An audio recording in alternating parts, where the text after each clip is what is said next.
Thrive Nation, on today's show, we are joined by the metal art entrepreneur, Kari Hackbarth. Who? That's Kari Hackbarth. She's one of the owners of the Garden Deva, and she shares how creating checklists, intentional customer service experiences, and creating a search engine optimized website has absolutely changed her business. She's been working with her business coach, Nicole, for quite a while now, and she's beginning to reap the fruits of her efforts. This show is the inspirational pick-me-up that you've been looking for. All this and more on today's edition of the Thrive Time Show on your radio and podcast download. Some shows don't need a celebrity narrator to introduce the show, but this show does. 2 men, 8 kids, co-created by 2 different women, 13 multi-million-dollar businesses. Ladies and gentlemen, welcome to the Thrive Time Show. Now, 3, 2, 1, here we go! Started from the bottom, now we here. Started from the bottom, and we'll show you how to get here. Started from the bottom, now we here. We started from the bottom, now we here. Started from the bottom, now we here. Yes, and yes. Thrive Nation, on today's show, we are interviewing the woman with a plan, a very successful entrepreneur, startup entrepreneur who's been making her business happen despite this very weird time we find ourselves living in. Kari, welcome onto the Thrive Time Show. How are you? Hi, I'm great. Thanks for having me. Now, folks out there want to Google you, so how do we pronounce your last name, Miss Kari? Yeah, Kari Hackbarth. Kari Hackbarth. And the name of your company is Garden Deva. Am I correct, Garden Deva? That's right, Garden Deva Sculpture Company. So walk us through, what does Garden Deva do?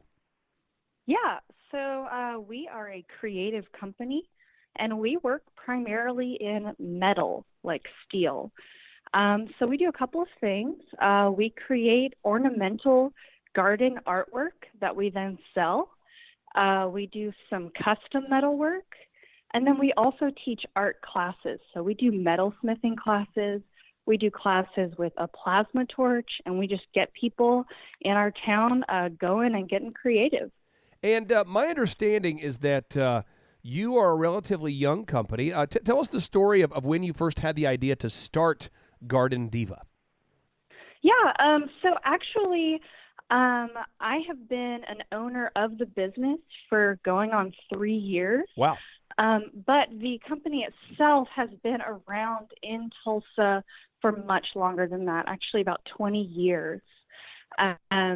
So it is a company that a Tulsa artist, Lisa Regan, founded based on her metal art. And then about 3 years ago, she sold it to myself and to my family. Where are you guys located? Yeah, we're in Tulsa, Oklahoma. If for people who are listening right now, who we have a lot of listeners in the Tulsa area. Once this quarantine thing gets lifted, where are you guys physically located? Like in terms of like what part of town? Yeah, we are in the Pearl District, so we are around 3rd and Peoria, along Studio Row. Okay, cool. And I talked to Nicole and to Robert, and they said that you are, in a positive way, an animal. They said you went out there and really got after getting those Google reviews, and you gathered 100 objective Google reviews from your real clients in just a week. How did you go about doing that? Yeah, sure.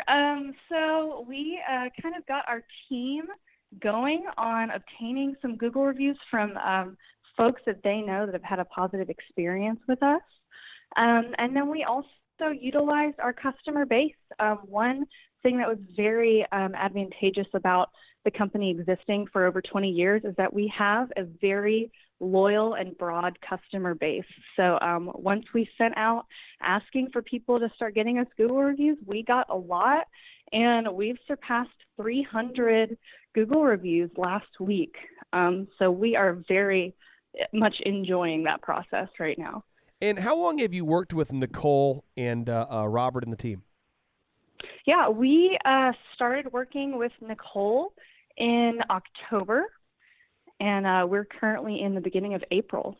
I really like Nicole a lot. She's a very diligent person. She's highly motivated to help her clients. How would you describe what it's like working with Nicole as your coach? Yeah, so I really love Nicole. I feel like we are kind of kindred spirits. You know, we're both young, we're both very ambitious, and I think we both have a degree of focus that kind of is really synergetic whenever she's coaching us. Yeah. So I just love working with her. Yeah. Now, great things you guys do over there at Garden Divas. You've done a great job of creating an experience. Now, I know right now we're at the time this show comes out, we're talking about in this quarantine zone that America's really never been in before. So I don't want to put too much into that. But before the quarantine zone, tell us about the experience that you created. Yeah, for our customers. So in addition to kind of walking our customers through a creative process whenever they order custom metal from us, we also have these in-person art experiences. So what I would say we're most well known for are our introductory metalworking classes, where we take a group of 6 to 8 folks, primarily ladies, and we give them a plasma torch, which is like super hot torch gun, and we teach them how to cut into sheet metal in kind of our signature style, and then we teach them how to weld that thing that they cut out, and they create a piece of art for their home or for their garden. Do people like this? Is it fun? Oh my gosh, it is so fun. It is, it's a blast. So most people, you know, if they've taken art classes, they've taken, you know, like a thing where they paint something, you know, that they're like, okay, this is the example of what you paint, and I'm going to learn how to paint, you know, or something like that. But this is definitely will blow that out of the water. It's such a fun experience. It really opens your door of your mind into like a whole new creative process. So yeah, we love it. So we do that. We've done that for a long time. We also just this year have been really ramping up our metal smithing classes. Now this is like jewelry making classes. Oh, cool. Where you learn how to solder silver, make rings, make copper bracelets, things like that. And so with the pandemic, it's been a bit of a challenge, but we are learning to adapt. We're doing at-home art kits right now where we mail out art kits to people's homes, and we've been able to stay really engaged with our audience in that way. And I understand at your events in person when you can have those, you guys have live music and monthly events. Tell us more about that. Oh, yeah. I think that might be one of my favorite parts as a musician myself. So we host probably 3 or 4 times a year these art and music. They're essentially festivals.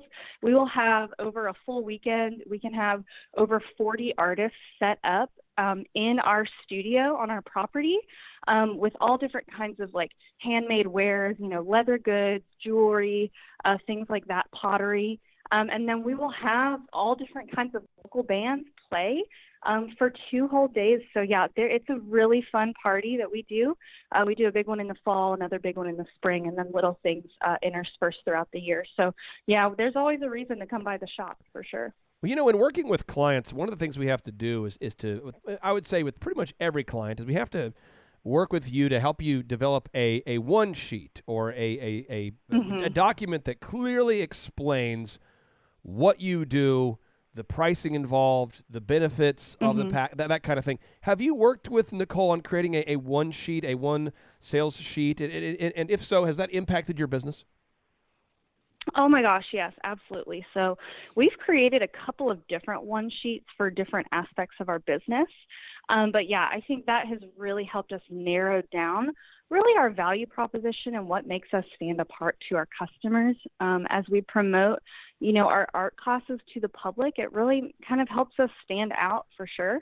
And it also helps whoever is communicating with a prospective client. It helps us narrow down just our communication with them. So yeah, it's been very helpful for us. A lot of people that reach out to us for help say they need help making systems. And the word systems can be so ambiguous. It could mean absolutely nothing, or it could mean everything. Nicole's been telling me that you have implemented systems that allow you to operate more efficiently, essentially to get the same amount of work done, but with half of the staff needed. Can you tell us about some of the systems you've worked with Nicole to create? Yeah, absolutely. So Whenever we inherited the business, we had some challenges kind of adapting a creative company into something that, we felt like worked like a really well-oiled machine. It worked well before, but we were really wanting to kind of improve our efficiencies. Probably the number one thing that has worked for us is implementing a checklist, as simple as it sounds. Yep. We've worked with Nicole, and even I've heard, on the show, just about you and your DJ business and how you implemented a checklist so early on and how helpful that was. Oh my gosh. So it's so good. So yeah, we started doing that, and because we create things from scratch, really having a check your work type of checklist from, very start to finish of creating a piece has been so helpful for us. I know with the DJ business, I'll just pick on myself, but we didn't have checklists and systems that first year or so. And man, we'd forget what song to play for the father bride dance, or we would have the wrong kind of microphones, or we would forget equipment at shows. There's so many. When you're a DJ, you have to think about all the songs you're going to play. You have to have a timeline of everything. What kind of things could you get wrong in your business without having a checklist? Oh, man, yeah. So we're working with hard materials. So that means if you make a mistake, it can be very expensive. So, for example, we will do custom engraving for our sculptures. So people will order a sculpture of a person, and then engraved in it is maybe an anniversary date. So someone wants to give a gift for an anniversary. Well, you can imagine that at the very beginning of this process, when someone cuts out a sheet of metal, an anniversary date, and then maybe they mistype that date, at the beginning, it can get all the way to the end of the process. We grind it, we weld it, we finish it, maybe we powder coat it. And then once it gets to the customer, this happened to us just a couple months ago, that it has the wrong date on it. So something like that can be very expensive. Lots of material, lots of time will go into the things that we make. So we're definitely learning that having a checklist from start to finish can really, make things a lot more efficient and save us some money. Before working with Nicole, were you very search engine optimized, or if not, how has maybe she helped you, or how has she not helped you with your search engine optimization? Yeah, so that is not something that any of us, like myself, my family, my team, really knew anything about. We're a creative company. We are used to kind of working with our hands. So SEO was not even very much on the map. I studied finance, did not study like marketing or web development. So, so that wasn't a priority at first. Nicole has definitely walked us through. We've had articles, written for our website that really focus on our target keywords, which is art classes Tulsa. That has helped us, move forward in the Google searches for art classes, but it's also put us on that, that card where people Google Maps art classes Tulsa, and we are in there. So yeah, I think it's definitely helping people find us, and it's really effective. So let's talk about this for a second. So you now have checklists in place that you didn't have before. You've got you have a very intentional customer experience. You've got a search engine optimized website. Before we entered into this Corona pandemic, how was your business? How was your business different from how it used to be before working with Nicole? Oh yeah. So I think that, honestly, I would say primarily as a business owner, I just feel so much more confident knowing that I have a coach and a team that has my back, that I can run my ideas by, and that I'm accountable to every single week. So I think even just from a confidence and maintaining that drive standpoint, myself and my family as a leadership team, we just feel clear and confident every day going into the office. So I would say that's honestly the primary thing. But also, of course, that comes from having refined all different types of smaller things within our company. So that might be systems, that might be how we communicate with our employees and hold them accountable. That might be consistency in marketing. So we've kind of like just refined all different parts of our business. And I think that, now we just have such a higher degree of confidence as owners that we're in control and that we can steer the ship. And I think that sense of control is just so amazing. And it's such a relief, going from, chaos, you go in every day, you're like, we're going to, make this work, to actually having the tools to work. Is seriously amazing. So I feel like I've been hearing that you do a phenomenal job upserving your clients, where you essentially tell your clients about other services you offer, and then there's ways you can serve them more. Can you talk about that? Because a lot of listeners, they I think you and a lot of listeners, and myself included, no one wants to pressure people to buy things they don't need. But if you can serve them in additional ways, there's nothing wrong with that. Can you talk about how you've intentionally upserved clients? Oh, yeah, absolutely. I think that we're really we've created a system that can really work in this way because we have so many different ways to engage in the business for our customers. So someone might come in the shop and they might be looking for, we're really well known for just kind of smaller gifts that people want to give, to loved ones.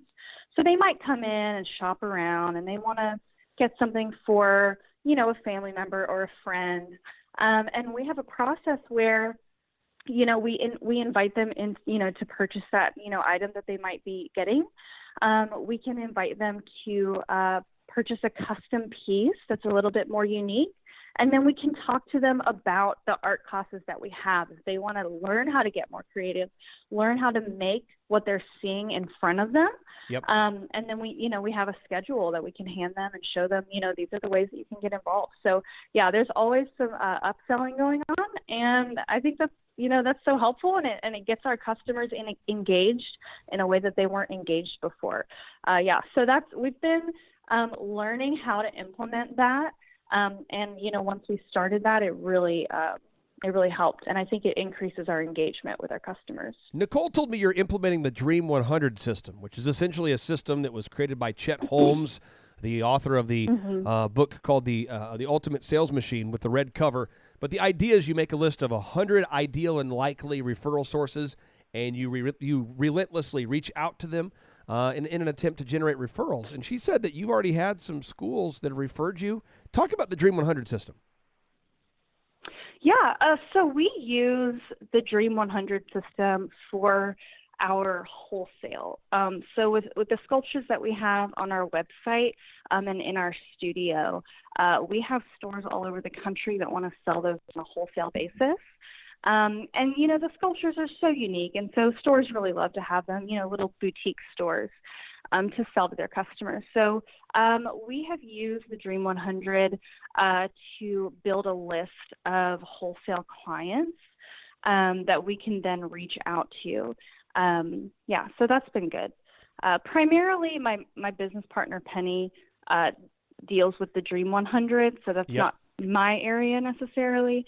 But yeah, we've been working with that. It's been working out well. You manage artistic people. I manage artistic people. Many people claim it's not possible to manage artistic people. How have you been able to get artistic people to implement systems? Yeah. So actually, Clay, that's kind of one of the questions that I have for you today. Sure. Go for it. Yeah. So we do have a team of artistic people, a lot of those that we inherited from previous management, and they're amazing. We love every single person on our team. So creative. But we do have a very creative company. The people that are drawn to and have the skill set to work at our company are creative people. Yep. So I'm curious about any tips that you might have for, maintaining systems for that personality type. Well, what I'm going to walk you through, and I'll give you some notes here, and maybe you can kind of take some notes as we're going, because I've got a move for this. And but it's not a whole lot different than managing uncreative people, but you have to be more diligent When you're managing creative people, you have to be more diligent about implementing the things I'm going to tell you. Okay? If you're not managing creative people, you still need to do these systems, but you need to be there's more room to slack a little bit, I guess, if you're not managing creative people. So, one, you have to have a daily huddle. You've got to schedule a daily huddle with your people. It's super important. And right now, you might want to do it on Zoom if you can't physically see them. Okay? And in that daily huddle, you want to go over wins, like great things they did. Okay? Every morning, daily huddle. Great things they did yesterday. You want to talk about, you want to follow up on what they were supposed to do yesterday. And then you want to end with more wins. So it's hey guys, yesterday these great things happened. Boom, boom, boom, boom, boom. Hey, and did you get this done? And they're going to go,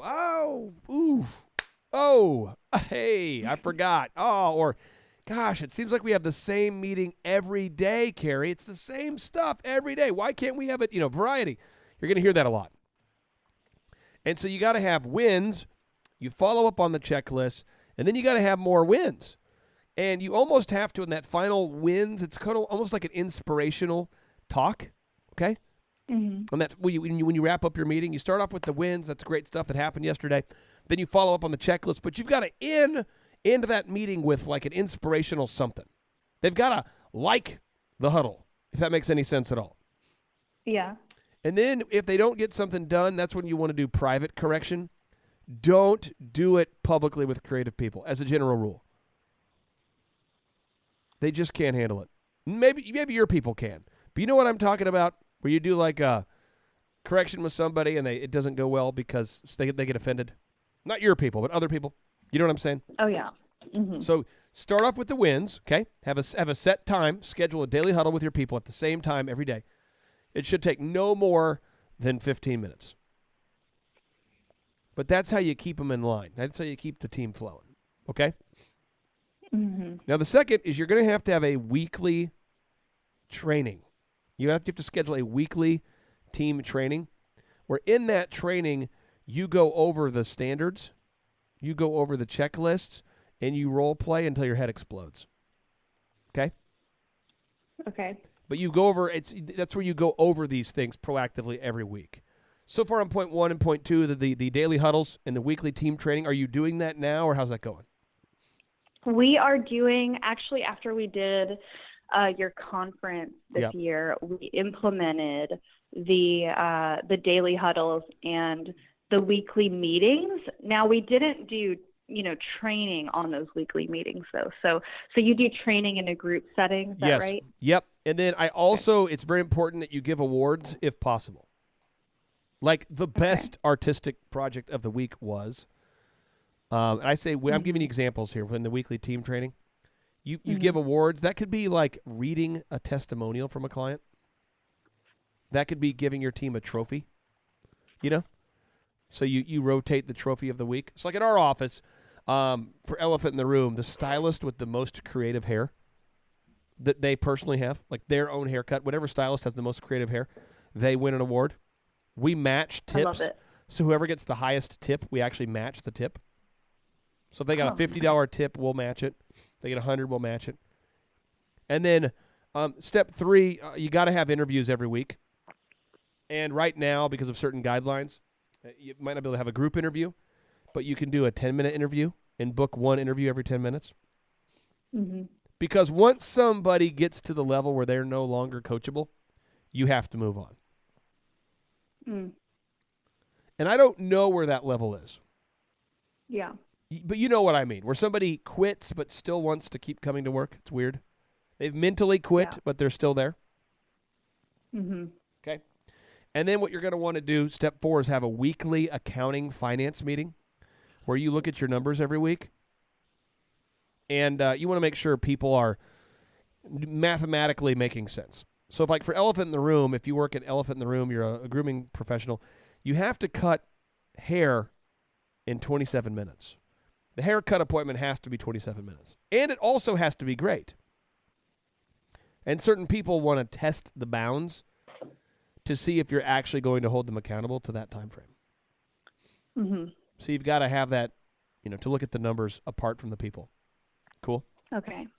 You know, Clay, I have a question Sure. for you, kind of along that vein. Yeah. The folks that we are able to hire right now, what we've learned, at least from Nicole, in our group interviews, is that process can work really well for people who are kind of on the front lines, interacting with customers, face to face. Maybe salespeople. But in terms of our production team, Yep. it's a skilled job. And each job is different. So it's not like a bunch of people that are all cross-trained with the same thing. It takes time to learn how to, operate these machines Yep. or, learn the techniques. It can take a while. So the group interview concept can be a bit challenging for us because it's not just like, come on in and, we'll see if you have what it takes. It's a little bit more of like, what skills do you have? And we've found that to kind of muddy the waters in our I got you. hiring I process. got you. I got to move. Do you have any tips for something like that? I got to move. Well, yeah. It's like disc jockeys. Disc jockeys are kind of artsy people, hairstylists, same way. The reason why you want to interview all your candidates at one time is not all of them are aware of the concept of space and time. So like if you were to tell me, hey, let's do an interview at 7:30 in the morning on Sunday, the 5th of April, I would say, okay, great. And it's crazy. I put it in the calendar and I call you, and then we both earn a mega point for being on time.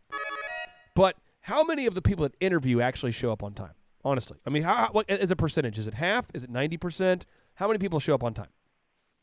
Well, we haven't really been doing them because of this challenge. So Okay. how many would you say? Half.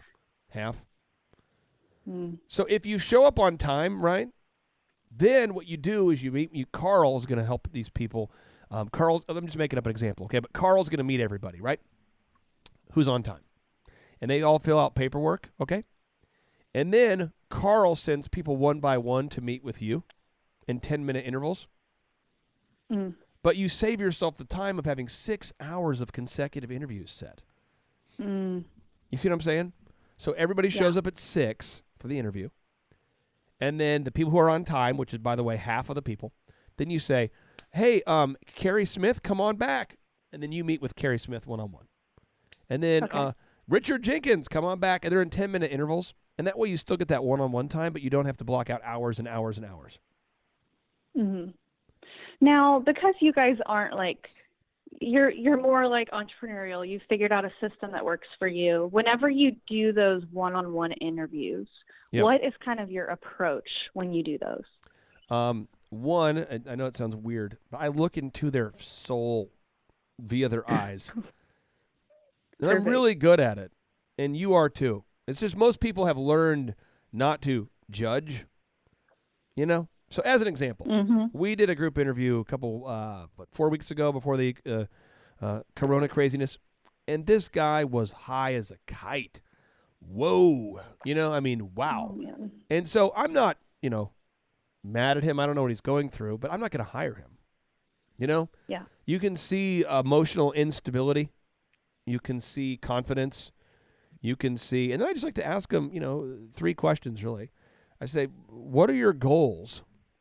What are your goals? Tell me, where do you want to be a year from now? And then they'll tell you. And then question 2 is, what makes you the best fit for this job? What makes you feel like you're the best fit for this job?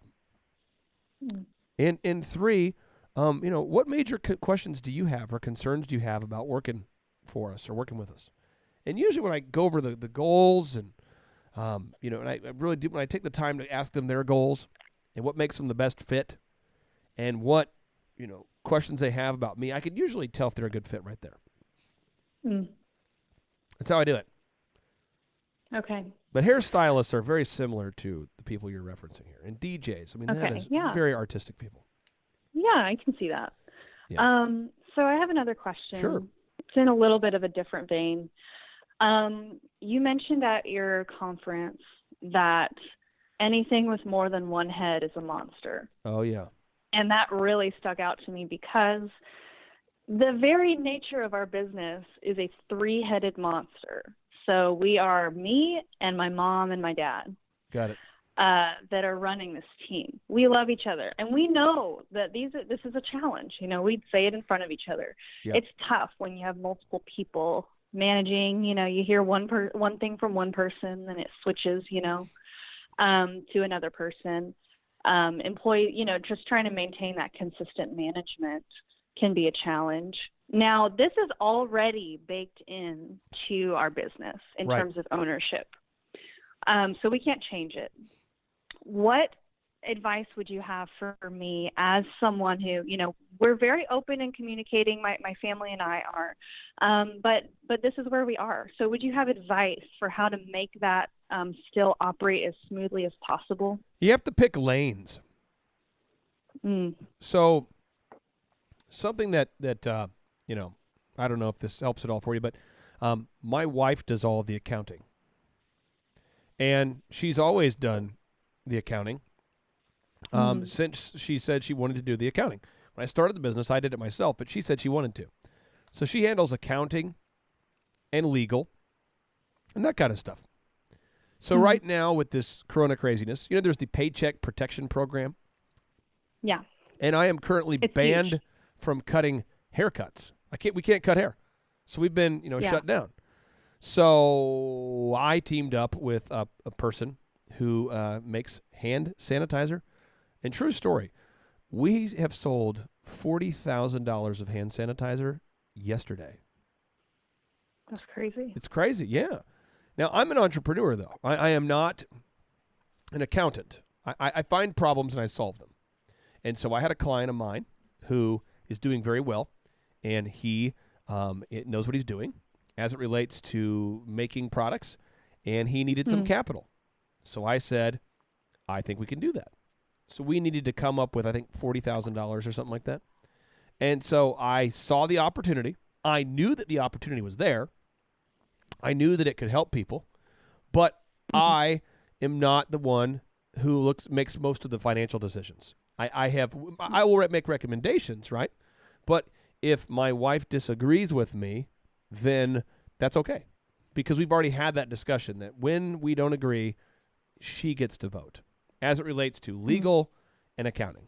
Does that make sense? Yeah. So she met Pick the your person. lane. Yeah. So she met the person, talked to him. They came over for dinner, and she agrees it's a good fit. So we did it. But many times she'll say, I don't agree. And I'm going, oh, come on. But then as soon as we leave the meeting, I agree with her 100%. In the meeting, I might argue for my thing, but I'm not going to argue after the meeting. And I'm never going to do the opposite of what I told her I'm going to do once I've said I'm going to do it. If I agree on something, or I don't agree, but once the decision's been made, I go with it. Yeah.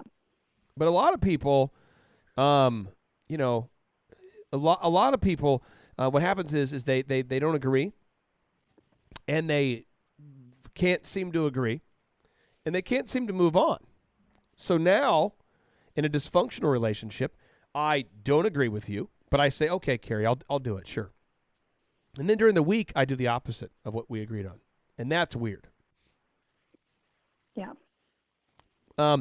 That's how you have to do it. Well, we don't have that challenge. Yeah, that's good. you guys are great, but that's how you do it. You define your lane. Yeah. So I would cut the company up into 3 parts: accounting and legal,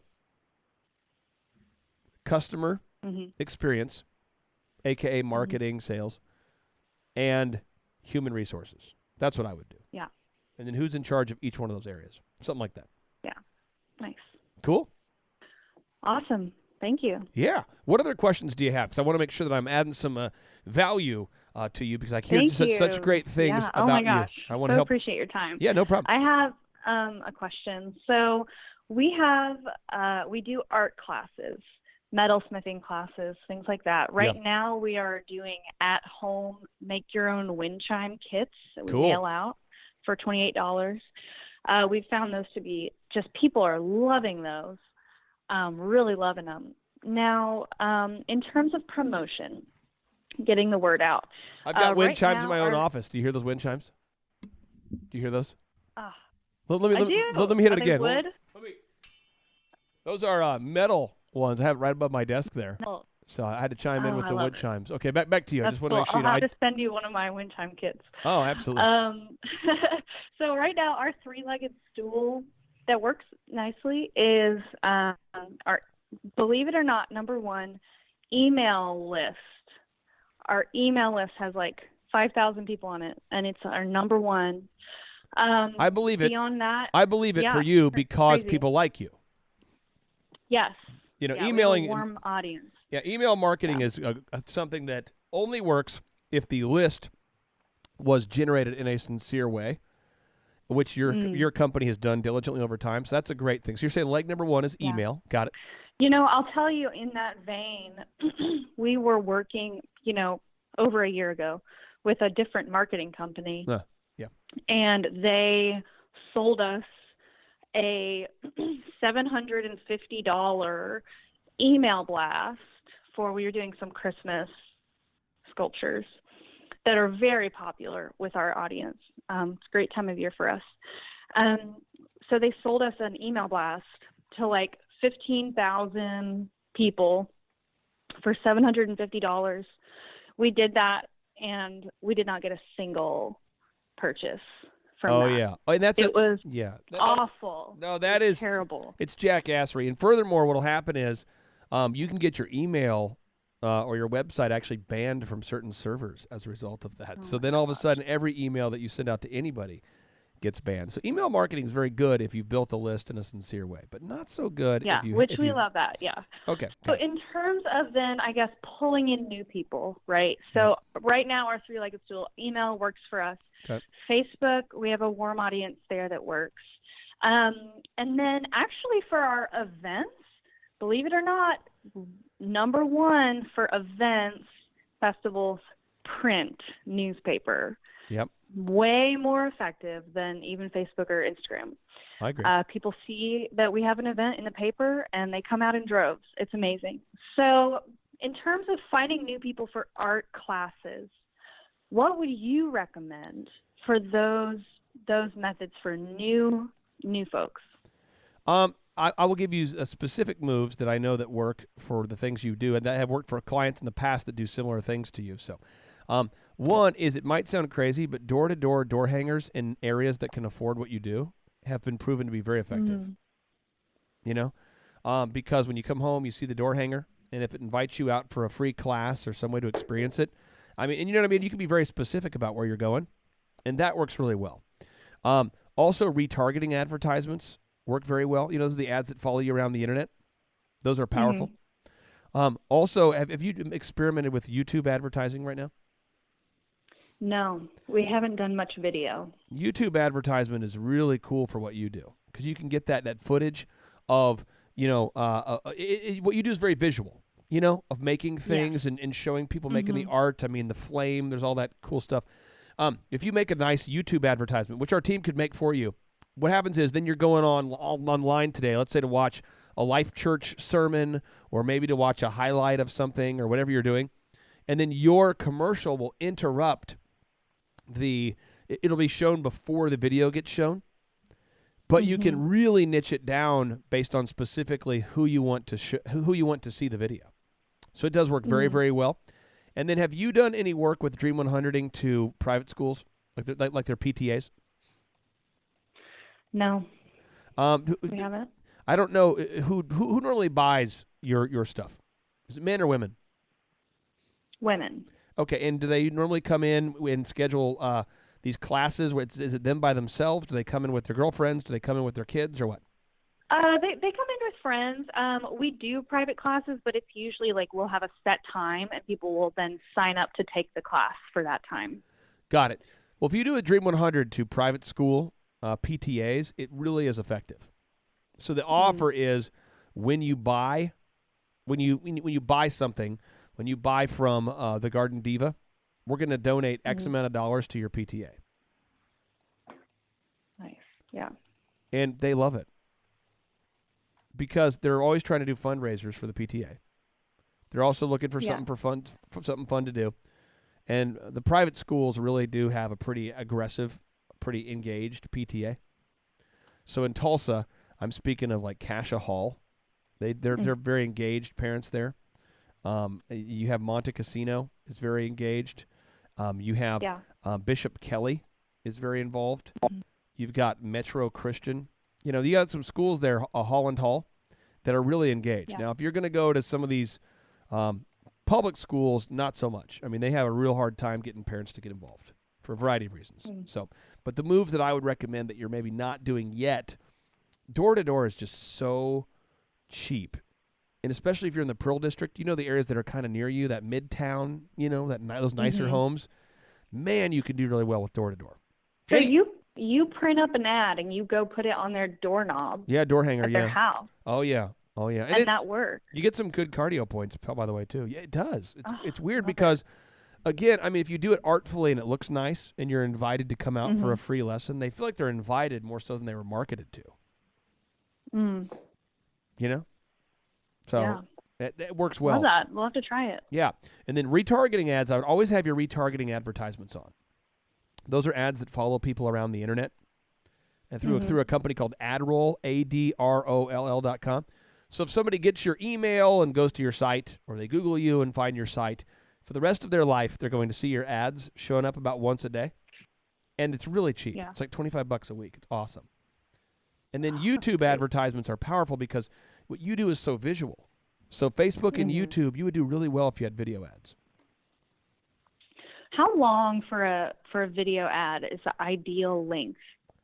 I like to something do like this? no more than like a minute if I can. Okay, keep it short. Have you seen the ad that we made for a company called Weld House? Have you seen that, the commercial? I don't think I have. They make custom metal furniture. Oh, nice. And they are not based in Tulsa. So we made their stuff, but we had to make it kind of remotely for them. And they have a really good commercial. If you go to weldhouse.com real quick, go to weldhouse.com. And then tell me when you're there. Oh, yeah. Feeling the flow. We're getting there. Here we go. Okay, you're there? Mm-hmm. Okay, now click on the About Us. Okay, do you see that video right there? We are loading. Oh, yeah. Feeling the flow. Oh, yeah, here it is. Okay, hit play on that thing. See if it loads up for you. Oh, man. Here we go. Yeah. I am Cressa, and we are Weld House.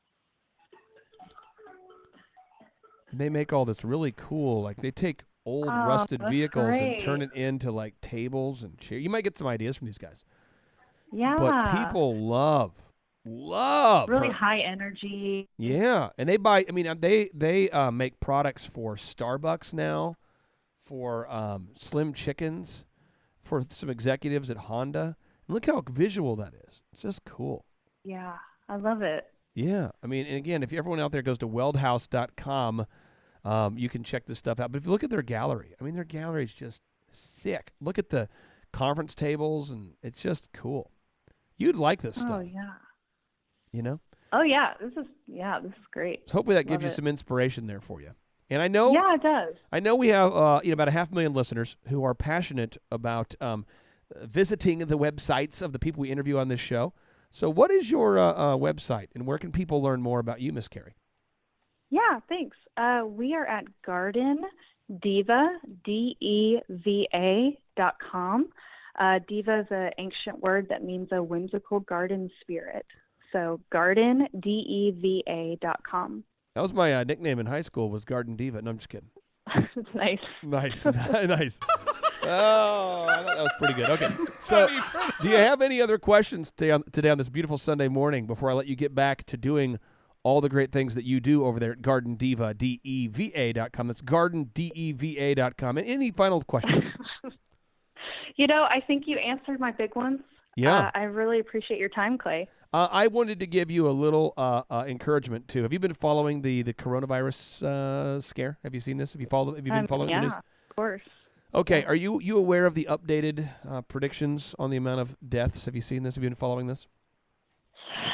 Just that it's huge, I guess. Well, let me help you, and you can take notes here, okay? And if you that way you can write it down, you can look it up later. But if you go to thrivetimeshow.com/coronavirus, I always try to encourage our listeners, and that includes you. So here we go. Neil Ferguson is the director of the Abdul Latif Jameel Institute for Disease and Emergency Analytics, and he is the one who originally predicted 2.2 million American deaths. Okay? And Dr. Deborah Birx is the woman leading the charge against the coronavirus. So I'm going to hit play here. You can hear this real quick. This is Dr. Deborah Birx. These are really important Here we facts go. for the American people. I'm sure many of you saw the recent report out of the UK. Have you seen the recent report from the UK there, Miss Garden Diva? I don't think I have. Okay, here we go. About them adjusting completely their needs. This is really quite important. If you remember, that was the report that said there would be 500,000 deaths in the UK and 2.2 million deaths in the United States. They've adjusted that number in the UK to 20,000. So 500,000 to 20,000. We're looking into this in great detail to understand that adjustment. So just so you know, they've adjusted the predictions from 500,000 deaths in the UK down to 20,000. Okay, so we're down to that's 25 times less scary than initially reported. So just want you to know that's a thing. Also, CNN's been doing a report where they've been talking about the coronavirus and the likelihood. Now, again, unfortunately, men, women, everybody's at risk at different levels. But this is CNN reporting on the risk of the coronavirus for kids. This is CNN. Here we go. Let me hit play. As any parent knows, children get colds and viruses a lot. But mercifully, children are not getting terribly sick from this new coronavirus. Children simply don't get very sick when they get this infection. So that's Dr. Arthur Reingold from the UC Berkeley. And so we now know that it's 25 times less dangerous than originally predicted. And then this is Fox News the other day. They were talking about the coronavirus on Fox. Let me hit play here. This is the president talking with Fox News. Here we go. What we're trying to figure out in this whole scenario here is how deadly the virus is. And so far it is highly contagious, but not very deadly. We can agree on that based on the data, correct? So there you go. So a little updates, a little encouragement for you. And then did you hear about Dr. Stephen Smith? Did you hear about this guy, Dr. Stephen Smith? No, I didn't. He was on Fox. Let me play the audio here for this. Dr. Stephen Smith, the infectious disease specialist, the world-renowned American infectious disease specialist. He says this. But Dr. Smith, you pointed out that not a single patient of yours, COVID patient, that has been on the hydroxy regimen has had to be intubated. For people who don't know what intubated means, please explain quickly. Yeah, so intubated means you're in respiratory failure and you have to be put on a ventilator. Intubation means actually putting the tube down into your trachea and then you're placed on a ventilator for support, respiratory support. We've had, I mentioned, the 20 intubations. Over most all of them occurred in the first 2 days. More importantly, no person has received 5 days or more of the hydroxychloroquine and zithro combination has been intubated. The chance of that occurring by chance, according to my sons Leon and Hunter, who did some stats for me, are 0.000 something. It's ridiculously low depending on how you look at it. Yeah. It's ridiculously low no matter how you look at it. We worry about selection bias in this situation, but I cannot think of a reason why, if all else is equal, why people that have received 5 days or more, or even 4 days or more, of this hydroxychloroquine zithro regimen wouldn't get intubated. In other words, if the regimen didn't work, why would it just be the people that didn't get nearly complete the regimen? Most of the people were in the first 2 days. Right, Dr. Smith, we're going to have you. We're going to have you back. Yeah, it's a game changer, correct? It's a game changer. It's absolute game changer. I think these data go to really support the French data. Now you actually have an intra-cohort comparison saying that this regimen works, and I'll get some real statisticians besides my sons to look at that. Dr. Smith, thank you for all the work you and I and our medicine cabinet of folks and all your colleagues. Thank you. Laura, I think this is the beginning of the end of the pandemic. I'm very serious. Oh, wow. This is unbelievable. Oh, Dr. Smith. So there we go. We got some encouragement for you. So hopefully that provides you some encouragement. Were you aware of these things? I'd heard whispers, but I hadn't actually listened to any experts on it. So, yeah, that is definitely some encouragement on this Sunday morning. For Yeah. sure. And if you go to thrivetimeshow.com/coronavirus, I'm keeping it updated there so you can see all the citations and you can look at hard data. And then final question for you. Have you started the Paycheck Protection Program? Are you on top of that? You feel good about that? Yes, we submitted our application on Friday. And are you also going to be applying for the economic disaster loan as well through the SBA? Are you messing with that? You know, I was under the impression that you could only apply for one of them. You but can if apply you for apply both. for both. Okay, yeah. And let me Well, tell I you might have to do why that one. I would recommend that you would apply for both. I would recommend that you'd apply for both because Sean Copeland, who we've had on the show before many times, he is Oklahoma's Secretary of Commerce, and he is also the owner of Regent Bank. And after talking to him at great length about this subject, we've had him on the show talking about this. The terms are just crazy. It's a 30-year loan that you can pay back at a 3.75% interest. So typically in commercial loans, you might get a 5-year loan or a 7-year loan or a 10, but you almost never get a 30-year. I've never heard of a 30-year commercial loan. So if you're looking to expand after this or to grow or just working capital, and even if you don't choose to use the loan, I would highly recommend that you would apply for that. And you can go to COVID, it's COVID 19 relief. So COVID 19 relief.sba.gov. That's COVID 19 relief.sba.gov to apply. And I'd recommend you do that. That way, if you do need the capital or you choose to use it in the future, you'll have it. And it's 30-year. I mean, it's 30. There's just I've never ever. I've been self-employed for 23 years. I have never seen anything close to this. Sean Copeland hasn't either, and it's really a kind of a once-in-a-lifetime deal, hopefully, you know. So I'd encourage you to check that out as well. But I hear you're doing great stuff, and I'm super excited for you. Awesome. Thanks. Yeah, we will check that out for sure. Well, Kari Hackbarth, have a great day. And everybody out there, check out GardenDeva.com, GardenDeva.com. Hope you have a great rest of your day. Awesome. Thank you, Clay. Take care. And now, without any further ado, 3, 2, 1, boom!